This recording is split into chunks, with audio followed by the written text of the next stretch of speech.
আসসালামু আলাইকুম everyone, welcome back to my channel AG mini kitchen. আজকে আমি বানাবো মসুর ডালের একটা পিঠা। এই জন্য প্রথমে আমি মিক্সিং বোল নিয়ে নিলাম। 1 কাপ মসুর ডাল আমি নিয়ে নিচ্ছি। মসুর ডাল আমি খুব ভালোভাবে 2 থেকে 3 বার কষলিয়ে কষলিয়ে ধুয়ে নিব। ধুয়ে পানি ঝরিয়ে নিব। আমি ধুয়ে নিচ্ছি ডালটা। এখন আমি প্যানে দিয়ে নিলাম 1 চামচ আদা বাটা, 1 চামচ রসুন বাটা, 1 চামচ আমি লবণ দিয়ে নিলাম, মরিচ গুঁড়ো পরিমাণ মতো, হলুদ গুঁড়ো, 1 চামচ ধনিয়া গুঁড়ো, 1 চামচ আমি চটপটির মশলা দিয়ে নিলাম, একটা কাঁচামরিচ ভেঙে দিয়ে নিলাম আমি। 3 কাপ পরিমাণ পানি এখন অ্যাড করে নিব আমি। আপনারা চাইলে চটপটির মশলাটা স্কিপ করতে পারেন, আমি দিলাম, এই ফ্লেভারটা আমার ভালো লাগে এই জন্য। চামচ দিয়ে একটু নেড়ে চেড়ে আমি ঢাকনা দিয়ে ঢেকে সিদ্ধ করে নিব। প্রথমে আমি চুলার আঁচ বাড়িয়ে দিয়ে একটা বলক উঠে নিব।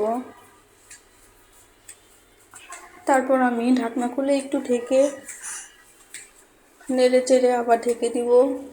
একদম জাল কমিয়ে দিয়ে 10 থেকে 15 মিনিট সময় নিয়ে আমি সিদ্ধ করব। খুব ভালোভাবে সিদ্ধ হয়ে যাওয়ার পর আমি ম্যাশ করে নিব ডালটা।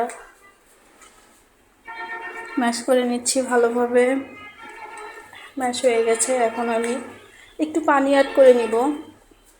একটু পানি দিয়ে নিলাম আমি। চুলার আঁচ একটু বাড়িয়ে দিয়ে এখন আমি, যেহেতু চালের আটা ইউজ করব, এই জন্য পরিমাণ মতো লবণ, একটু মরিচ গুঁড়ো আমি দিয়ে নিলাম, যাতে চালের আটা দেওয়ার পর লবণ ঝাল ঠিক থাকে। এখন 2 কাপ পরিমাণ চালের গুঁড়ো আমি দিয়ে নিলাম। ভালোভাবে মিশিয়ে নিব। সুন্দরভাবে মিশিয়ে আমি একটা ডো তৈরি করব।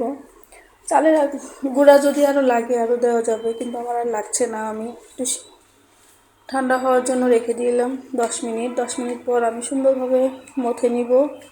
মথে একটা সফট ডো তৈরি করব আমি। হয়ে গেছে আমার ডো তৈরি করা। আমি ছোট ছোট লেচি কেটে নিচ্ছি। রুটির আকারে বানিয়ে নিব আমি। খুব বেশি পাতলাও করব না, আবার খুব বেশি মোটাও করব না। এখন একটা কুকি কাটার দিয়ে আমি কেটে নিচ্ছি।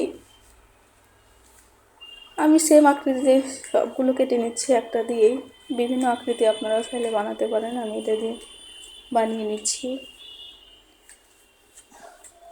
বাকি পিঠাগুলো আমি একইভাবে রুটি বানিয়ে কেটে কেটে নিয়ে নিব। হয়ে গেছে আমার সবগুলো পিঠা বানানো। অনেকগুলো পিঠা হয়েছে। এখন আমি ভেজে নেব।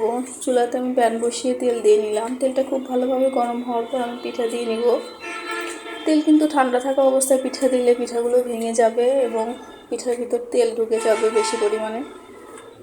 তেল খুব ভালোভাবে ফুটে ওঠার পর পিঠা দিতে হবে। এক পাশ হয়ে যাওয়ার পর আমি উল্টে দিচ্ছি। হয়ে এসেছে আমার পিঠাটা, আমি নামিয়ে নিচ্ছি। বাকি পিঠা সেম প্রসেসে আমি ভেজে নিব। রেসিপিটা কিন্তু খুবই সহজ এবং অনেক তাড়াতাড়ি বানিয়ে নেওয়া যায়। আর খেতেও কিন্তু খুবই ভালো লাগে এই পিঠাটা। অনেক মচমচে একটা রেসিপি এটা। বাকি পিঠাগুলো আমি ভেজে নিচ্ছি।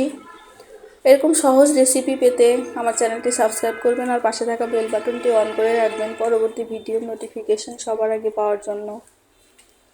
আর রেসিপিটি যদি ভালো লেগে থাকে তাহলে একটা লাইক দিবেন।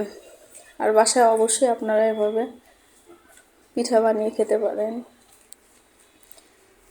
হয়ে গেল আমার সবগুলো পিঠা রেডি।